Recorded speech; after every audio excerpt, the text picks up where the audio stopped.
Some number 2, find the area of a quadrant, है ना। Quadrant किसे कहते हैं? अगर कोई एक चीज है, उनके 4 पार्ट कर दिए जाए तो उसके एक पार्ट को हम क्या कहेंगे? क्वाड्रेंट कहेंगे। यानी कि एक सर्कल है, ठीक है ना, ये क्या है? एक सर्कल है। तो इस सर्कल का चौथा हिस्सा, 4th part of the circle is quadrant. समझ में आ रहा है क्या नहीं? तो ये सर्कल का सेंटर है, तो इनका 4th पार्ट कैसे होगा? ऐसा होगा ना। अब यहां पर थीटा नहीं दिया गया है, लेकिन हमें समझ में आ जाना चाहिए थीटा क्या होगा? क्यों 90 डिग्री? राइट एंगल है भाई, समझ रहे हो क्या नहीं? पता चल रहा है? तो यहां पर क्या होगा? 90 डिग्री। यहां पर देखो सब में दिया नहीं गया, लेकिन हमें पता होना चाहिए ये राइट एंगल है, राइट एंगल है, इसलिए कितना होगा? 90 डिग्री। समझ रहे हो क्या नहीं? ओके। अब देखिए आगे क्या कहा गया है? Of a circle whose circumference is 22 centimetre. अब circumference दिया गया है, हमें रेडियस दी गई नहीं है। सबसे पहले हमें क्या करना होगा? रेडियस फाइंड करनी होगी। किस तरह से रेडियस फाइंड करेंगे? एरिया ऑफ सर्कमफ्रेंस की फॉर्मूला रखेंगे। समझ में आ रहा है? चलो सबसे पहले हम रेडियस फाइंड कर देते हैं और इस सर्कल को हम जाने देते हैं साइड में। टन टन। चलो आगे बढ़ जाते हैं। अब हमें क्या दिया गया है?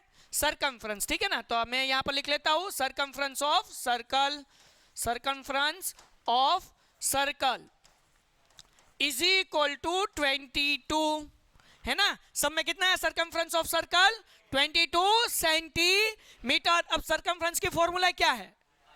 2 पाई, मुझे सबकी आवाज चाहिए, क्या है? 2 पाई आर। तो 2 pi r is equal to 22, 2 as it is. What is the value of pi? 22/7. r as it is equal to 22। सब जाग रहे हो? चलो अब देखिए यहां पर 22 2s are 44, तो यहां पर हो गया 44/7 into r is equal to 22। अब हमें r फाइंड करना है, तो ये जो 44/7 है ये चला जाएगा इज इक्वल टू की इस तरफ, तो जो डिवीजन में है वो मल्टीपल हो जाएगा, जो मल्टीपल है वो डिवीजन हो जाएगा। तो r is equal to 22 into 7/, सबको समझ में आया? ये रेसिप्रोकल हो गया। रेसिप्रोकल ही कहेंगे ना, क्या कहेंगे?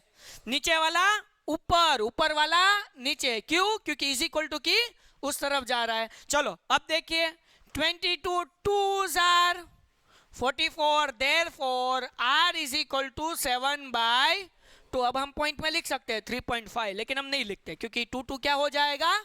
कट हो जाएगा। चलो क्लियर है? किसी को कोई डाउट? तो हमें सब में रेडियस दी गई नहीं है, थीटा भी दिया गया, तो रेडियस हमने फाइंड कर ली, थीटा भी हमें पता चल गया 90 डिग्री। क्यों 90 डिग्री? क्योंकि सब में हमें कहा गया क्वाड्रेंट। चलो क्लियर है? चलो अब हम क्या फाइंड करेंगे? तो हमें फाइंड करना है एरिया ऑफ, ये माइनर सेक्टर होगा या मेजर सेक्टर होगा? क्या होगा ये भी? चलो अब इसे जो है ले लेते हैं यहां पर। टन टन, आ जाओ भैया, आ लो। डन। ओके। अब हमें ये जो हिस्सा है इनका एरिया फाइंड करना है, तो इसे माइनर सेक्टर ही कहेंगे ना, क्या कहेंगे?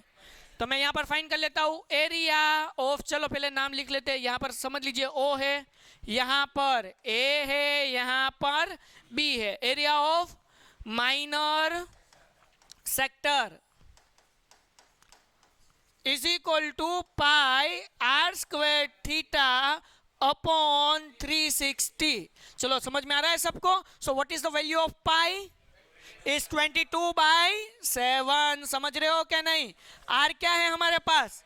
7/2, लेकिन हम कितनी बार रखेंगे? 2 टाइम। क्यों? क्योंकि r स्क्वायर है, इसलिए 7/2 इंटू 7/2। थीटा, थीटा कितना है हमारे पास? 90 degree upon 360। 0 0 will be 7 7 will be 2 divide by 22, 11 2s are 22। Hello, अब यहां पर देखो 9 4s are 36, 9 4s are 36। अब क्या बचा? 11 7s are 77। नीचे क्या बचा? 7 2s are, sorry 4 2s are 8। तो आंसर क्या मिला? 77/8 सेंटीमीटर स्क्वायर। समझ रहे हो? तो आंसर क्या आया? 77 अपॉन